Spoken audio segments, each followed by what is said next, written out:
Imagina um vírus, mas tipo, não um vírus biológico desses que a gente olha no microscópio.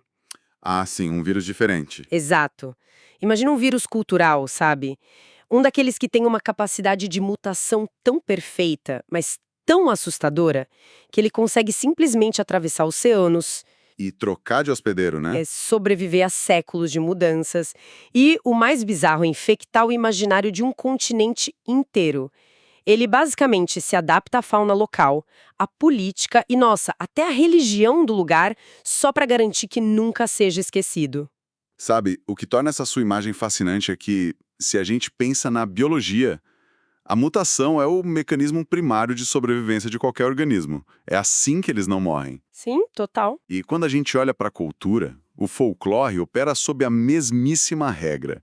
As histórias que sobrevivem à passagem dos séculos não são aquelas rígidas, sabe? São as que conseguem se moldar aos medos contemporâneos e às necessidades de controle de quem está contando essa história. E é exatamente esse nível de mutação que a gente vai explorar nesse nosso mergulho de hoje. Porque, olha, nós pegamos uma pilha de documentos históricos, algumas reportagens bem recentes do G1 e uma tese de mestrado super profunda da Unilab. Uma baita pesquisa, por sinal. Nossa, muito. Tudo isso para rastrear a jornada de um monstro bem específico. Hoje, a gente vai dissecar o lobisomem. Mas assim, quem tá escutando a gente agora pode esquecer aquela imagem clássica de Hollywood, sabe? Do cara super musculoso uivando pra lua cheia. Isso. Com aqueles efeitos especiais de computação gráfica e tudo mais. O que esses documentos que a gente reuniu mostram é que as raízes dessa criatura vão tão, mas tão fundo na nossa civilização que revelam segredos muito desconfortáveis sobre como a própria sociedade brasileira foi formada. Até porque essa tese da Unilab que você mencionou, ela faz um resgate histórico que derruba por completo aquela ideia de que a licantropia é um conceito europeu recente. Para a gente entender o lobisomem no Brasil colonial, a gente precisa, voltar milênios no tempo. Milênios mesmo. Os registros mais antigos dessa transformação de um homem em fera já aparecem na Epopeia de Gilgamesh, que é literalmente um dos textos literários mais antigos de toda a humanidade, lá da Mesopotâmia. Nossa, isso é muito antigo. Muito. E o texto descreve a deusa Estar transformando um pastor em lobo. E o detalhe mais cruel dessa história é que logo após a transformação, ele é atacado e estilhaçado pelos seus próprios cães de guarda. Cara, que ironia trágica, pesadíssima, né? Tipo, o cuidador que perde a própria humanidade e acaba virando a caça daqueles animais que ele mesmo treinava. Eu fiquei arrepiada com essa parte. Pois é. E essa perda da racionalidade é um núcleo do mito. Os gregos, por exemplo, que valorizavam a razão acima de quase tudo, eles aprofundaram muito isso. A tese cita um caso bem famoso, o do rei Lycaon, de Árcadia. Ah, eu vi isso nas fontes. É uma história bem gráfica. A lenda diz que esse rei Lycaon realizava sacrifícios humanos. Aí, para testar se Zeus era onisciente mesmo, ele convidou o deus para um banquete no palácio e, pasmem, serviu carne humana assada. Que loucura, gente! Zeus ficou dominado pela repulsa. Diante daquela atrocidade que feria todas as leis da hospitalidade grega, ele amaldiçoou Lycaon, mas ele não mata o rei. Ele transforma o cara em um lobo. É uma punição eterna. Exatamente. E é daí que surge o termo licantropia, né? A junção de laicos, que significa lobo em grego, com antropos, que significa homem. Tá, então vamos desempacotar isso. A origem da palavra carrega a ideia de que perder a forma humana é a punição suprema por quebrar as regras da civilização. Mas e aquela conexão com o Egito Antigo que os pesquisadores também mencionam na tese? Como que isso entra nessa conta? Então, o panteão egípcio traz uma camada um pouco diferente para isso. É a camada da convivência natural com o zoomorfismo. Se você pensar no Anubis, por exemplo... Aquele deus que tem cabeça de chacal, né? Esse mesmo. Ele é o deus responsável por guiar os mortos, tem corpo de homem e a cabeça de chacal. No Egito, a fronteira entre o homem e o canídeo não era necessariamente vista como uma punição divina. Era mais um símbolo de status, então. Um símbolo de poder sobre o limiar entre a vida e a morte. O que os acadêmicos dessa tese defendem é que essa ideia de misturar o humano com o animal predador é um arquétipo universal. É algo que ficou lá adormecido no inconsciente coletivo europeu por séculos. Certo, então a gente tem esse caldeirão fervente de mitos circulando pela Europa, passa pela Idade Média até a gente chegar no século XVI. As caravelas portuguesas cruzam o Atlântico e as nossas fontes apontam que quem desembarcou o lobisomem nas praias do Brasil foram os degredados. Exato. Mas quem eram essas pessoas na prática? Como eles eram vistos? Olha, os degredados eram basicamente o refúgio da sociedade portuguesa. Eram criminosos exilados, assassinos, ladrões. Uma galera pesada. Sim, mas também tinham hereges. Pessoas condenadas pela Inquisição por feitiçaria ou só por subverterem alguma ordem da igreja. A coroa portuguesa basicamente enfiava eles nos navios e dizia algo tipo: vão lá povoar aquela terra selvagem. Tipo um descarte social mesmo. Total. Eles chegaram ao Brasil completamente apavorados. E, como a gente sabe, o medo viaja na bagagem. Eles trouxeram toda aquela estrutura mental medieval que eles tinham para um território que, para eles, era o absoluto desconhecido. Sabe o que me leva a uma dúvida enorme? Lendo os relatos dos jesuítas dessa mesma época, tipo as famosas cartas do padre José de Anchieta, ele descreve o folclore indígena com um pavor gigantesco. Ele ficava apavorado com as lendas daqui, né? Muito. Ele fala do curupira matando caçadores, do baitatá cuspindo fogo. Então, assim, se os europeus já enxergavam a América como um verdadeiro bestiário vivo, cheio de monstros locais super assustadores, por que eles precisariam importar um monstro lá da Europa? Por que não apenas ter medo dos monstros daqui mesmo? Essa é uma pergunta excelente. E a resposta está na moralidade que o monstro carrega. O europeu não conseguia processar o curupia, ou o baitatá dentro do sistema de pecados cristãos deles. Ah, entendi, não encaixava. Não encaixava. Na mentalidade europeia, a América era vista através de uma dualidade muito extrema. Ao mesmo tempo em que poderia ser o jardim do Éden intocado, também eram, na cabeça deles, o cenário perfeito para os próprios pesadeus ganharem vida. Faz sentido. Na Idade Média, a Europa inteira acreditava em reinos fantásticos. Tem a famosa lenda do Preste João, sabe? Já ouvi falar. Aquele que seria um monarca cristão escondido. Isso, um monarca cristão riquíssimo e mágico que estaria escondido nas profundezas da África ou do Oriente. Então, o pensamento era o seguinte: se eles acreditavam que continentes distantes abrigavam reis mágicos, por que o Brasil não seria o habitat natural das criaturas das trevas da Bíblia e do folclore europeu? Claro. Se a mágica boa existe longe, a mágica ruim também. Exatamente. O lobisomem foi importado porque ele punia pecados que a igreja sabia como perdoar. Era uma forma de, no fim das contas, colonizar até mesmo o medo. Nossa, colonizar o medo. E aqui é que a coisa fica realmente interessante nesse nosso mergulho. Porque o monstro europeu desembarca, mas ele logo de cara se depara com um problema geográfico gravíssimo. Não existem lobos europeus no Brasil. Nenhum sequer. Grade tropical para conseguir se adaptar, né? É porque o folclore é incrivelmente pragmático. Os pesquisadores notam que a gente até tem canídeos no Brasil, tem o lobo-guará, por exemplo. Mas ele é fofo. Exato. Ele é um animal esguio, meio arisco, tem aquelas pernas longas e sempre foge do ser humano. Ele simplesmente não servia para inspirar o terror que eles precisavam.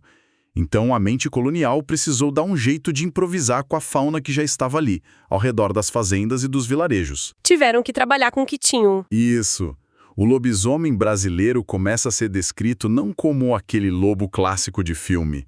Ele vira um cachorro negro, gigante, espumando pela boca. E, nos casos mais bizarros que os registros mostram, lá no Nordeste e em Minas Gerais, a transformação ocorre para a forma de um burro, ou até de um porco enorme com olhos flamejantes. Olha, eu tenho que admitir para você que quando eu estava lendo essas fontes sobre o lobisomem virar um porco, eu achei quase cômico. É inusitado, né? Muito. Porque quebra a regra básica do próprio nome da criatura, lobisomem. Mas, assim, pensando bem, se a ideia da maldição original lá na Grécia era a punição pela perda da decência, nada simboliza mais a sujeira e a baixeza do que o porco chafurdando na lama, certo? faz sentido simbolicamente. O raciocínio por trás disso é exatamente esse. O que importa para o terror psicológico não é a precisão zoológica, é o simbolismo da coisa. O porco representa a gula, a sujeira, os instintos mais primitivos e baixos. Uma decadência total da pessoa. Exato. E a pesquisa também mostra que, em algumas regiões, o mito europeu se fundiu com as lendas indígenas. Eles criaram híbridos aterrorizantes. O Câmara Cascudo, que é o grande mestre do nosso folclore, ele descreve uma criatura chamada capelobo. Capelobo, o que seria isso? Seria o lobisomem das populações indígenas e ribeirinhas no norte do Brasil. Ele tem o corpo de um ser humano, mas o focinho é de tamanduá ou de cachorro do mato, e tem hábitos noturnos de caça. Que imagem assustadora! E a aparência do homem amaldiçoado antes de virar bicho também ganha uns contornos muito específicos aqui no Brasil. A tese traz um resgate incrível de um livro chamado Assombrações do Recife Velho. Do Gilberto Freire, né? Esse mesmo, do sociólogo Gilberto Freire. Ele foca bastante na figura do indivíduo por trás do monstro. E não é um guerreiro ou um lenhador forte como a gente costuma ver nas histórias europeias. Como que o Freire descreve esse homem na nossa versão? Olha, ele retrata o portador dessa maldição como um homem fisicamente arruinado. É um sujeito bem amarelado, profundamente alvacento, pálido mesmo. Com aparência de doente? Sim, ele descreve com orelhas compridas e um aspecto de doente crônico. Isso reflete o medo bem real que as pessoas daquela época tinham de doenças desconhecidas, da anemia, de patologias que consumiam o corpo de dentro para fora num Brasil rural que não tinha nenhuma estrutura médica. A maldição deixava de ser só uma magia punitiva e ganhava ares de uma enfermidade física real. Exatamente. Se tornava algo visível no corpo. Mas sabe, o detalhe dessa fonte que me deixou absolutamente enxocada, sem palavras, foi a suposta cura para essa maldição. Aquela parte é bem pesada. Muito pesada. Em um dos relatos colhidos pelo Freire, dizia-se que a palidez terrível e o estado bestial do homem só poderiam ser revertidos de uma forma muito específica e perturbadora. Uma forma que envolvia a estrutura escravocrata da época. Como que era essa cura? É um dos pontos mais sombrios que a gente tem dessa adaptação cultural. O relato conta que a salvação desse homem, branco, que estava lá amaldiçoado e degenerado, só ocorreria se ele mamasse nos seios de uma ama de leite negra. Meu Deus! Pois é. O folclore dizia que apenas o leite da mulher escravizada teria a força e a pureza necessárias para conseguir restaurar a humanidade dele e quebrar o encanto. Isso é brutal num nível. É a elite açucareira pegando a realidade física da escravidão, a mulher negra que nutria e mantinha os filhos da casa grande vivos e transformando isso no antídoto sobrenatural contra a própria ruína moral do homem branco. O mito foi completamente sequestrado pelas tensões raciais. O folclore sempre acaba amplificando as dinâmicas de poder que já estão operando no silêncio da sociedade. É inevitável. E, bom, se a gente for falar de dinâmicas de poder e de controle, a gente precisa olhar para quem mais se beneficiou de espalhar essa lenda toda. A Igreja Católica. A própria. A instituição usou ativamente a adaptação desse mito como uma engrenagem fortíssima de controle populacional e dominação territorial. Faz todo sentido. Porque a Inquisição não tinha tribunais fixos e permanentes no Brasil na época. Eles mandavam aquelas visitações que instauravam um terror psicológico enorme nas vilas e eles estavam perdendo fiéis, né? Para as crenças indígenas e para as práticas mágicas africanas trazidas pelos escravizados. Exato, o monopólio dele estava ameaçado. E a fonte mostra que a tática para resolver isso foi associar o lobisomem ao diabo cristão. O recado era claro. Se o diabo estava solta, vagando nas fazendas à noite, a única pólice de seguro que você podia ter era a Igreja Católica. E isso nos leva àquela lenda super clássica do interior que dita quem se transforma no monstro, né? A lenda do sétimo filho homem. Ou então o menino que nasce após uma sequência de 6 irmãs. Essa todo mundo já ouviu pelo menos uma vez. Sim, é muito famosa. Pensa no seguinte. Em pleno período colonial, a mortalidade infantil era altíssima e a mão de obra familiar no campo era absolutamente essencial. Por isso, as famílias tinham muitos filhos. Mas havia um limite natural, porque a terra e aqueles parcos recursos da época podiam sustentar. Não dava para alimentar 12 crianças. Não dava.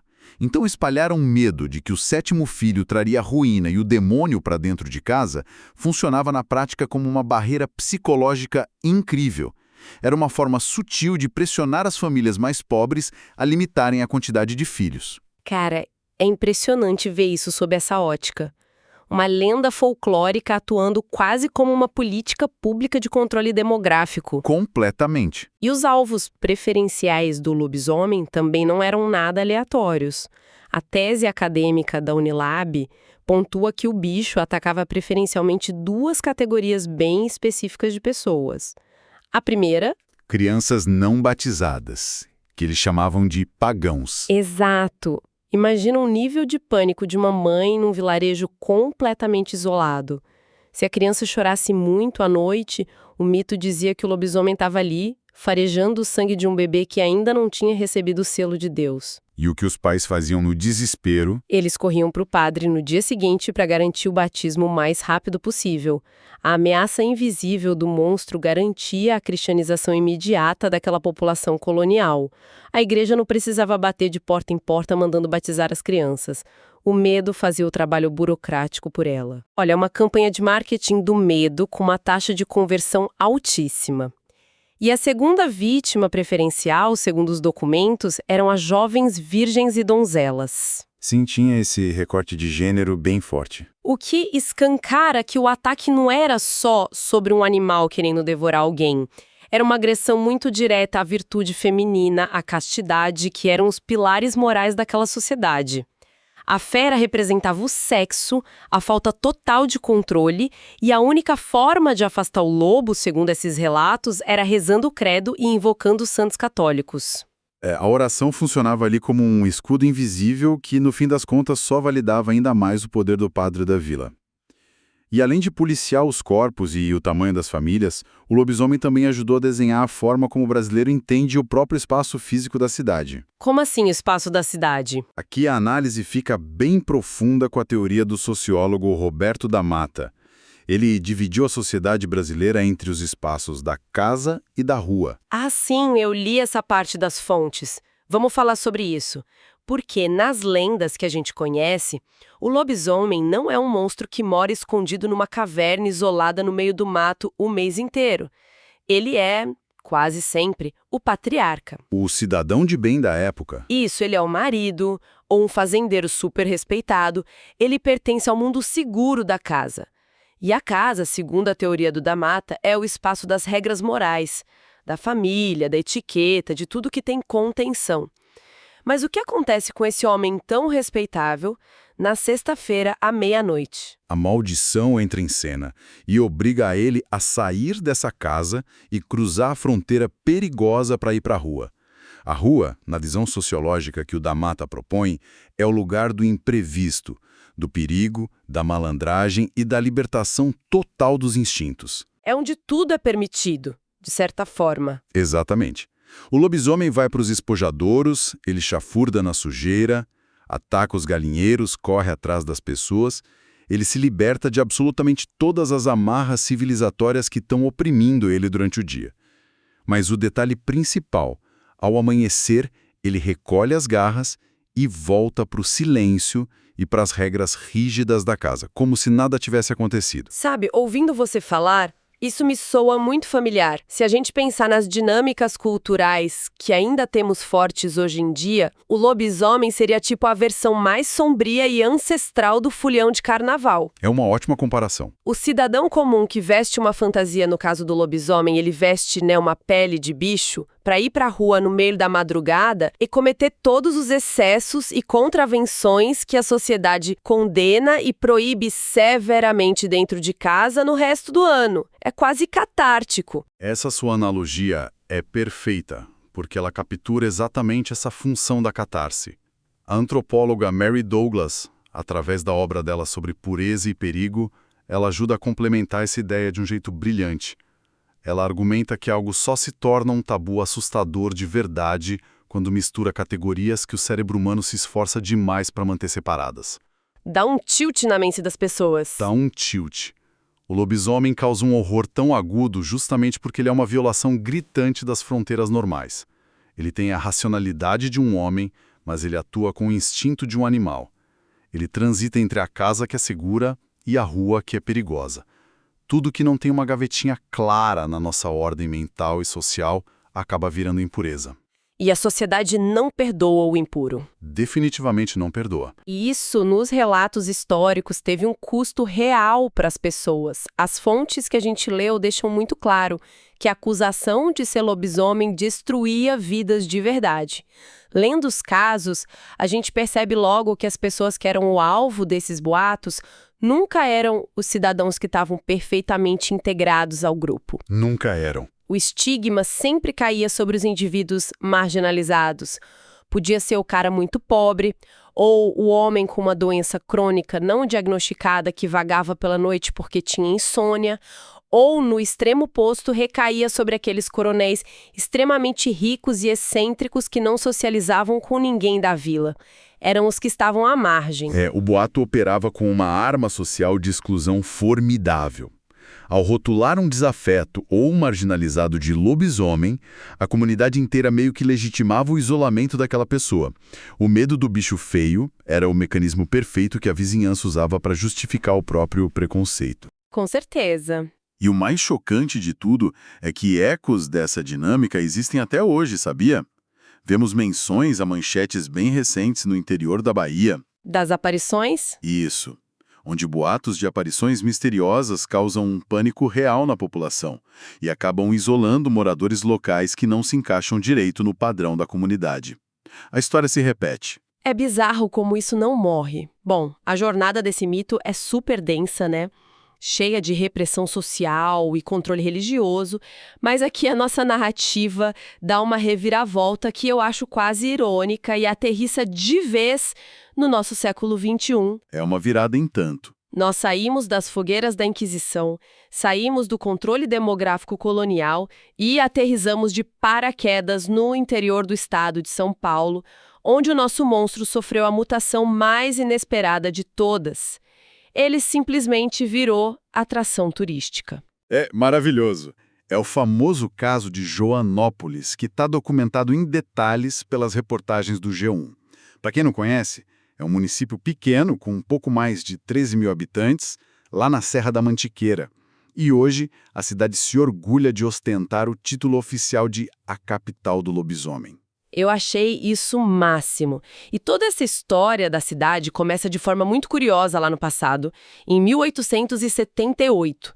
Começa com um dos próprios fundadores da cidade, o Anselmo Caparica. A figura dele era bem peculiar. O Anselmo era a receita pronta para virar lenda, né? A reportagem diz que ele era um homem muito alto, ele era maçom, ele andava pelos becos à noite usando uma capa longa e escura e evitava as missas tradicionais da cidade. Gente, em um vilarejo pacato do século XIX, isso era basicamente implorar para ser chamado de monstro. Sem dúvida nenhuma. O boato sobre o fundador circulou de boca em boca ali pela região por muitas e muitas décadas, mas se mantendo sempre restrito, sabe? Ali no boca a boca regional. Era algo local. Era. O grande divisor de águas mesmo só foi acontecer muito depois, em 1983.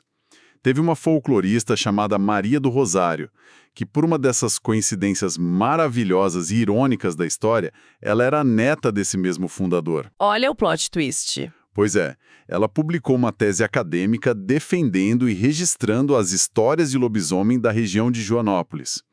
Ela catalogou e documentou dezenas de relatos dos camponeses locais. O trabalho dela acabou dando um selo acadêmico sério para aquelas lendas de fogueira. E aí, claro, a mídia nacional descobre essa joia de história. No ano 2000, o programa Fantástico foi até lá gravar para o quadro Me Leva Brasil, do Maurício Cubrulli.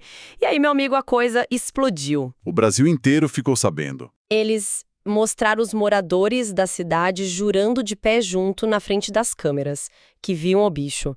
A partir dali, parece que a cidade teve um clique. Eles perceberam que o monstro não espantava mais as pessoas. Muito pelo contrário, o monstro atraía turista e atraía dinheiro. A mudança de paradigma foi total na cidade.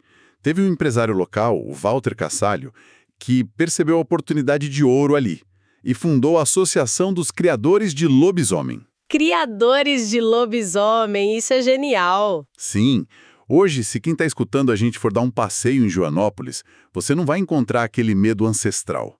Você vai encontrar uma estátua gigante de um lobisomem super musculoso recepcionando os carros logo no pórtico de entrada da cidade. Virou mascote. Virou.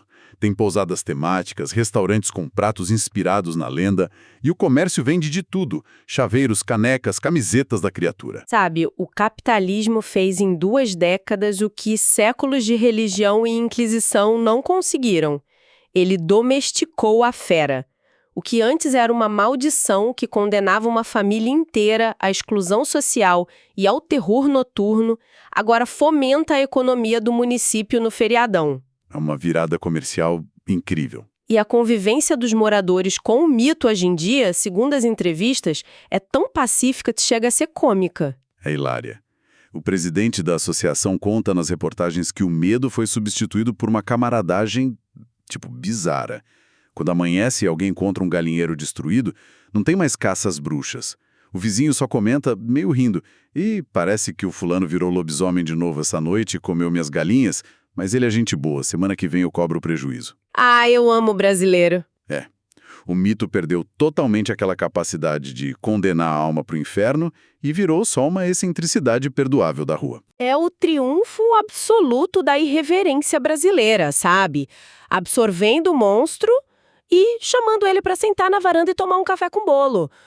Mas olha, se a gente olhar em retrospecto para toda essa montanha de fontes que exploramos hoje, a trajetória desse ser é de cair o queixo, né? Demais. Pensa num arco completo da história dele.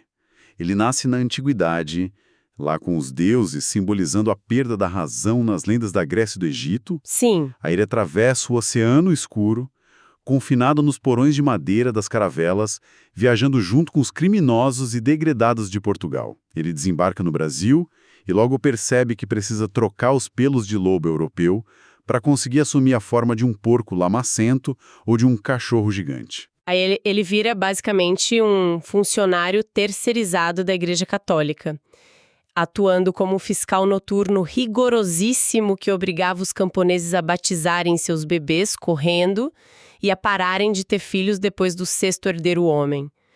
Ele também absorve a crueldade do nosso sistema escravocrata, virando um espelho daquela fragilidade do homem branco, que buscava a salvação explorando o leite da mulher negra. Uma trajetória pesada. E ainda por cima exclui os doentes, separou o que era casa e o que era rua, e depois de tudo isso, já exausto, foi se aposentar como um mascote vendedor de chaveiro em Joanópolis.